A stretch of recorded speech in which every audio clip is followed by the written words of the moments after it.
आमचं म्हणणं एवढंच आहे की 15 वर्षानंतर आता रस्ता होतो हा रस्ता दर्जेदार होणं गरजेचं आहे. परत 15 वर्ष ह्या वाडीला कोण फंड देणार नाही आणि 5 रुपये कोण मिळणार नाही. तुमच्या गावात इतक्या वर्षांना रस्ता आलाय, कसा आलाय हे आम्हाला पण माहिती आहे, तुम्हाला पण माहिती आहे. फक्त रस्त्याला गटारीसाठी काय ना करा आणि जागा ही जुनी घरं वगैरे ते नसतात. त्याचं व्हायब्रेट लावलं ते नुसतं असा ठेवतोय आणि मारून जातोय. तुम्हाला ते कळणार पण नाही. तुम्ही म्हणणार व्हायब्रेट जर लावला व्हायब्रेटर ते ना तर ही दुसऱ्या मिनिटात भिंत पडते. एवढी दररोज हिंमत नाही की जाऊन आम्ही कोल्हापुरात बसावं तिथे. बरोबर, लावून घ्या. पहिलं काम चालू करायच्या अगोदर बोर्ड पाहिजे. आता त्याच्या पुढे काही काम चालू करायचं नाही. तुम्ही आता ह्याच्यामध्ये ना रस्त्याचं राहू द्या, आपण पहिलं जाऊया बोर्डकडे. तिकडे तो लावलेला आहे का इथे? बोर्ड शेवटला काय येतोय? शेवटला नसतो साहेब, पहिला असतो बोर्ड. सांगतो तुम्हाला काय होतंय त्याच्यावर. मग ते डेट वगैरे मेन्शन करत नाही आणि विदाउट डेटचा तो बिलाला जोडला जातोय. पण मी RTA टाकली, त्याच्यात काय सांगितलंय की 16 मार्च 2024 ला चालू झालाय. बरोबर, आणि त्याचं काम 6 महिन्यात पूर्ण होणार. 16 मार्चला चालू झालेलं. बरोबर, 6 महिन्यात काय पूर्ण झाला नाही. आणि कुठलंही काम असू दे, 2015ची ऑर्डर आहे सुप्रीम कोर्टची. बरोबर, की बोर्ड लागला पाहिजे पहिल्याच दिवशी काम चालू व्हायच्या अगोदर. माहितीसाठी पण नाही ना, आता एस्टिमेट मध्ये 12,500 रुपये आहे त्याचं. तो पहिला बोर्ड लागला पाहिजे. कंत्राटदाराचं नाव कुठलं, कुणी ठेकेदार घेतलं, कुणाला आम्ही कंप्लीट करणार. आम्ही शोधून जिल्हा परिषद मध्ये फोन करून नंबर काढायचा की बाबा कुणाला करू कंप्लीट. तो सांगणार माझ्या डिव्हिजनला नाही, त्याच्या दुसऱ्याकडे बघा. हे म्हणजे आम्हाला खेळवाखेळवी होती याच्यामध्ये. आमच्याकडे एवढी दररोज हिंमत नाही की जाऊन आम्ही कोल्हापुरात बसावं तिथे. बरोबर, लावून घ्या. पहिलं काम चालू करायच्या अगोदर बोर्ड पाहिजे. आता त्याच्या पुढे काही काम चालू करायचं नाही. दुसरं हे आहे की आपण कुठं साधा गडगा बांधायचा आहे, खाली जरासं उकराय लागते, त्याच्यावरच दगड घालते. ही खडी आता त्यांनी मागल्या मार्च मध्ये काढली असेल, सपाट केलेलं. बरोबर आहे, पण त्याच्यानंतर आता त्यांनी थोडंसं पोकल्यानं हे JCBनं खणायला पाहिजे होतं, ते केलेलं नाही. इथं आता जरी मी हात घातला तरी इथं 2-3 जागा आहेत बघा, सगळंच निघतंय. आणि हे पूर्ण रोडला आहे. मी सगळा व्हिडिओ काढलेला आहे सकाळी. तिने अजून एकदा रोलर सुद्धा फिरवला. हे जो किती पण फिरवू द्यात, माझ्यासमोर आता फिरून दाखवू द्यात. हे होतंय सेटल, मी मागे घेतो. हे मी बोलतच नाही जो काय करा म्हणून. बरोबर आहे, नाही हे रेक्टिफाय करतील. हे जे ह्याच्यात आहे ना, ह्याच्या डांबरेलच नाही. ह्याच्या डांबरेल दाखवा मला.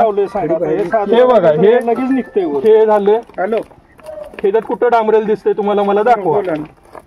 मी पूर्ण खाली माती दाखवू शकतो ही खोलून ह्याच्यामध्ये. नाही, अगोदरच केलं. 2 लेअर खडीकरण आपण पावसापूर्वी केलं आणि त्यानंतर आपण BBM केलंय. पण त्याच्यावर बॉन्डिंग होतच नाही. पिकिंग करून नाही चालत ना. असं ऐका की असं चालतच नाही. खडी काढायला लागत नाही. पिकिंग करून नाही चालत. कसं काढणे, ही खडी पसरण्या, BBMची खडी पसरण्यापूर्वी मातीचं कुशनिंग करायचं असतं. म्हणजे ते झालेलं नाहीये. तेच तर मी अगदी तो कशासाठी असतंय की ही खडी आहे, ही त्याचा बॉन्डिंग पावसाळ्यात कुठं तर मातीचा वरचा हे ब्लँडेज जेवढं असतंय ते वाहून जातंय. ते कुशनिंग तसंच राहावं ह्याच्यासाठी ऍक्च्युअल हे केल्यानंतर मार्च मध्येच ह्याला BBM न कव्हर करायला पाहिजे होतं. तेच विषय आहे की ब्लँडेज वाहून जात. बरोबर, पण माझं म्हणणं हेच आहे की ह्याच्यावर तुम्ही आहे ना, आता किती जरी लेअर टाकल्या, उद्या एखादा मोठा ट्रक आला त्यानं हे दाबणार आहे. आता मी ह्याच्यात का नाही 50 जागी दाखवू शकतो किती कुठं रोड दाबलाय. ते का दाबलाय? कारण ह्याच्यात समान प्रमाणात इथे ह्यांनी केलेलं नाही आहे. कुठंतरी कमी झालंय, जास्त झालंय, रस्ता चोपायला लागतो. त्याच्याशिवाय ते कॉम्पॅक्शन सांगितलंय. हा, त्याच्याशिवाय ते होणार नाही. ते काल BBM पसरल्यानंतर त्यांचं कॉम्पॅक्शन झालेलं नाही. त्यांनी रोलर आहे ना, रोलर फिरवलाय. त्याच्यावर अंड्युलेशन 50% कमी होतील. 100% होणार मी सांगतच नाही तुम्हाला. आणि राहिलेले अंड्युलेशन तुमचे सगळे ते तुमच्या कार्पेटच्या सरफेस मध्ये कव्हर होणार. म्हणजे आता जिथं तुमचा, आता हेच उदाहरण घ्या की हा खोल खड्डा आहे, तिथं कार्पेटचं मटेरियल तेवढ्या प्रमाणात जास्त जाणार, ते इकडच्या प्रमाणात त्याच्यापेक्षा कमी येणार. आणि हा तुमचा सरफेस लेवल होणार. कारण काय होते सांगतो, किती जरी मोठा हे घेतला तुम्ही रोलर, तर ह्या खडीला दाबण्याची ताकद नसते त्याची. ते झालं. पण आपल्याकडे व्हायब्रेटरचं जर केलं, व्हायब्रेटर आपल्या इथं का वापरत नाही ते सांगतो तुम्हाला. ही जुनी घरं वगैरे ते नसतात. त्याचं व्हायब्रेट लावलं ते नुसतं असा ठेवतोय आणि मारून जातोय. तुम्हाला ते कळणार पण नाही. तुम्ही म्हणणार व्हायब्रेट जर लावला व्हायब्रेटर ते ना तर ही दुसऱ्या मिनिटात भिंत पण पडणार. ह्यांचं राहू दे हो, आपल्याकडे मध्ये खूप पट्ट्या आहे. तुम्हाला सांगतो ज्या पट्ट्यात बेकार झाले तिथंच आहे. मी तुम्हाला सांगतो ना, इथं जरी हे लावलं ना, तुमचं रेक्टिफाय पूर्ण आमच्या वाडीत आता आरसीसीचेच बांधकाम आहे. इथं मला तर नाही वाटत की काय प्रॉब्लेम होणार आहे. आम्ही 90% आता आरसी कॉन्क्रीट रोडच प्रपोज करतोय.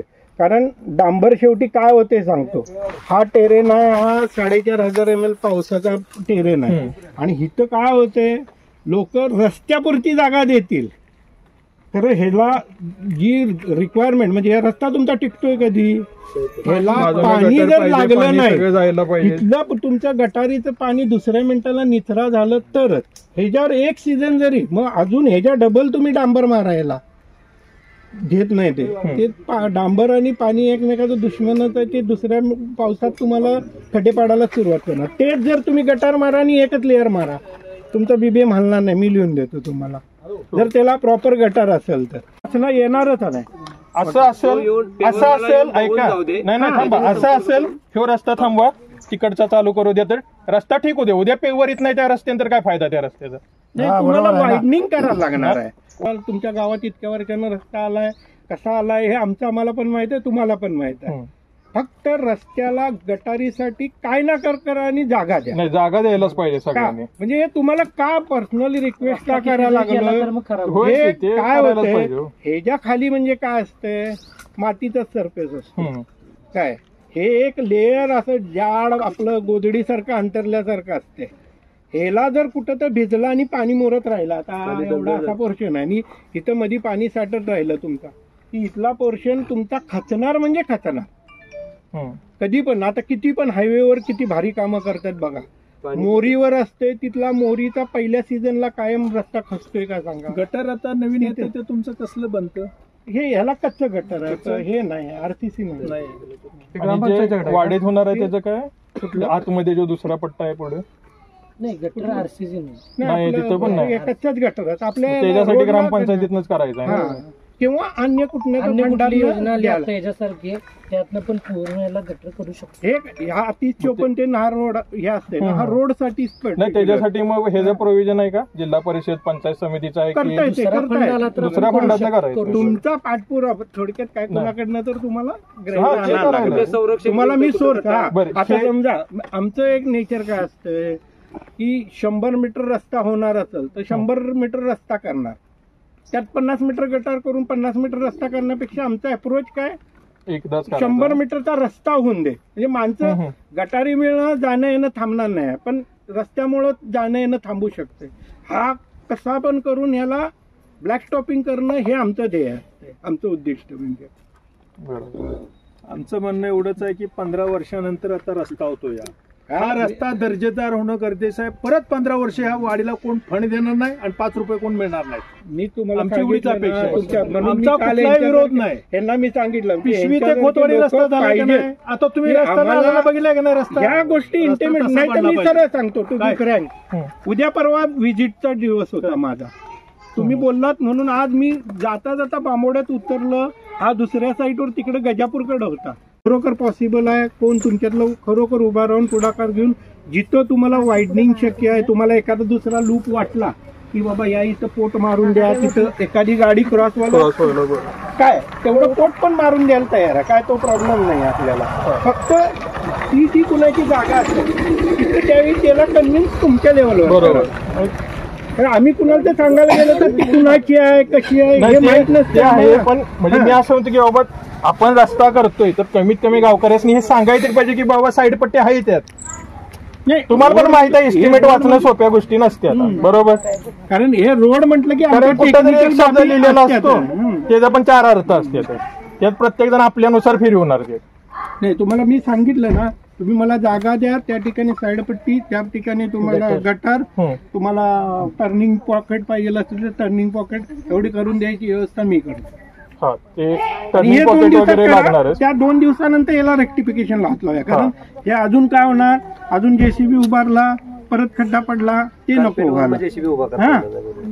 त्यामुळे उद्या मशीन लावतील. फक्त तुमच्यातली कोणतरी असेल की बाबा एवढ्या 500-900 मीटर मध्ये तुम्हाला कुठं तर फिरायला लागणार आहे, एकदा दाखवला की बाबा इथं रुंदी येऊन दे, तिथं रुंदी येऊन दे, वाटलं तर चुना मारून घ्या, तेवढं त्यांना लोकांना पण कळून येईल ना की बाबा बाबा हे एवढं आपलं माझं हे खत होणार. होणार, बरोबर. होय नाही तेव्हा ती म्हणतील तुमच्या समोर. आणि ह्या बाजूचं पण काय ह्या बाजूची ह्याची कुणाला पडलेलीच नाही ह्या मागं जमिनीच्या. तटतोय जिथं आपलं इकडं काम कोण पण नाही करू आहे ना, शकते. त्या टर्नला 2-3 टर्नला तटतोय. ते पण पेवरचा तो इन बिटवीन तुम्हाला पेवरचा ड्रायव्हर कोण आहे तो आला की ते जिथं तटतोय तिथं पण तुम्ही लक्षात ठेवा. तिथं होय पण की, नाही काहीतरी करून आपल्याला घेऊया JCB आपण इथं आला तर सगळं ते. JCB 10 आणि मिनिटं कसं आहे माहिती आहे, माणसं जाताना किती जरी झालंय तो काय रस्ता ठीक होईत नाही. हे एक्सपिरियन्स आहे, कारण इथं ऍक्च्युली कॉन्क्रीट रोड व्हायला पाहिजे होता. कारण ह्याच्यात काही टेंडर परत निघतच नाही ते. कॉन्क्रीटच प्रपोज करतायत, फक्त कॉन्क्रीटला तुमची निम्मी लेंथ झाली असती. तो एक त्या व्यू असतोय फंडमध्ये की ते नाही समजलं. मॅक्झिमम लेंथ कव्हर व्हावी हो. म्हणून. आणि कॉन्क्रीटला एक आहे की रिपेअर होत नाही, म्हणजे त्याला नाही पण त्याची कशी ती तेवढी जाडी पण असती. 8 इंच आणि ते एकदा चांगलं बनलं की काय 15 वर्ष बघायची पण गरज नाही तिथे. दुसरं अशाच नवनवीन अपडेट्ससाठी डिजिटल कोल्हापूर चॅनेलला सबस्क्राईब करायला विसरू नका. आमच्या फेसबुक, इन्स्टालाही नक्की फॉलो करा.